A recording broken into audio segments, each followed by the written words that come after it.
to gain some perspective.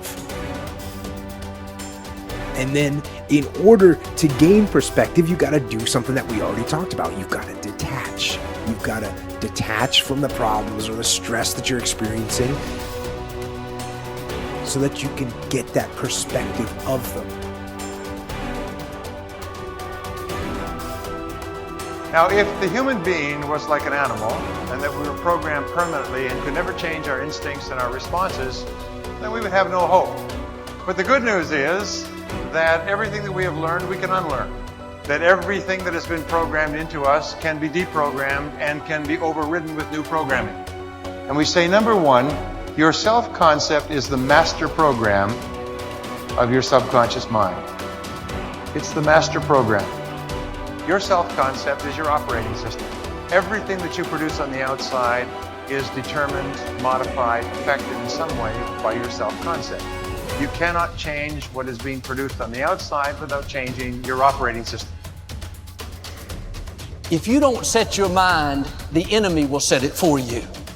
You'll wake up, think about all your problems, everything you've done wrong. I'll never break this addiction. I should have eaten better yesterday. I can't believe that coworker was rude to me. Don't start the day off negative. Don't bring yesterday's trouble, yesterday's disappointment, yesterday's failures into today. Start the day afresh and anew.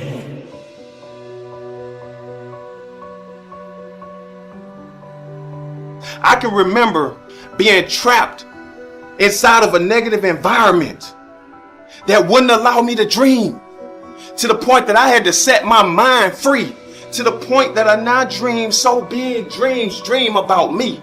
That means if you dreaming about me. But I'm no longer selfish.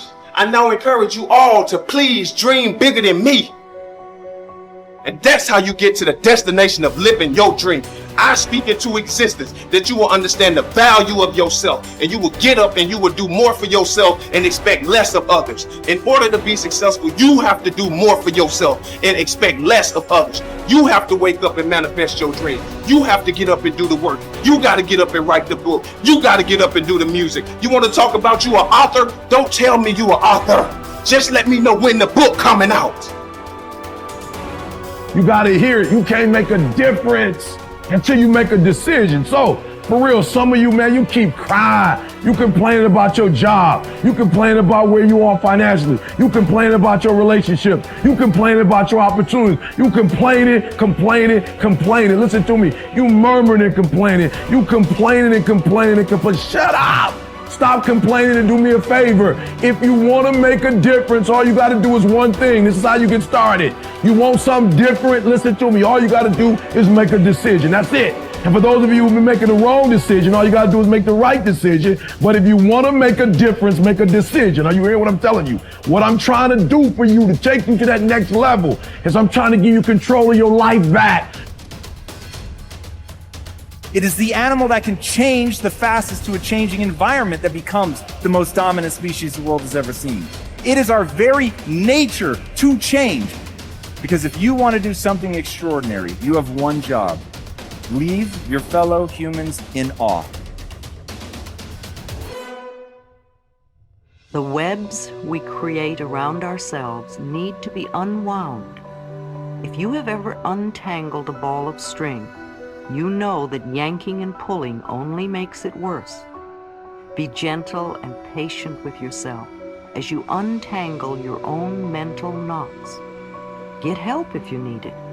Above all, love yourself in the process. The willingness to let go of the old is the key.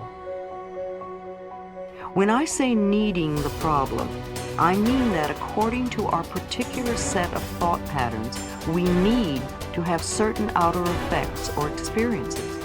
Every outer effect is the natural expression of an inner thought pattern. And to battle only the outer effect or symptom is wasted energy and often increases the problem. I am unworthy creates procrastination. If one of my inner belief systems or thought patterns is, I am unworthy, then one of my outer effects will probably be procrastination. After all, Procrastination is one way to keep us from getting where we say we want to go. Most people who procrastinate will spend a lot of time and energy berating themselves for procrastinating. They will call themselves lazy and generally will make themselves out to feel they are a bad person. Resentment of another's good. I had a client who loved attention and usually came to class late so he could create a stir. He had been the baby of 18 children, and he came last on the list of getting. As a child, he watched everyone else have, while he just longed for his own. Even now, when someone had good fortune, he would not rejoice with them. Instead, he would say, "Oh, I wish I had that," or "Why don't I ever get that?" His resentment of their good was a barrier to his own growth and change. Self-worth opens many doors. A client who was 79 came to me. She taught singing, and several of her students were making television commercials. She wanted to do this, but was afraid. I supported her totally and explained, "There is nobody like you. Just be yourself." I said, "Do it for the fun of it. There are people out there looking for exactly what you have to offer. Let them know you exist." She called several agents and casting directors and said, "I'm a senior citizen and I want to do commercials." And in a short time, she had a commercial. And since then, she's never stopped working. I often see her on TV and in the magazine. New careers can start at any age, especially if you do it for the fun of it. Self-criticizing is totally missing the mark. It will only intensify procrastination and laziness. The place to put the mental energy is into releasing the old and creating a new thought pattern. Say, "I am willing to release the need to be unworthy. I am worthy of the very best in life, and I now lovingly allow myself to accept it."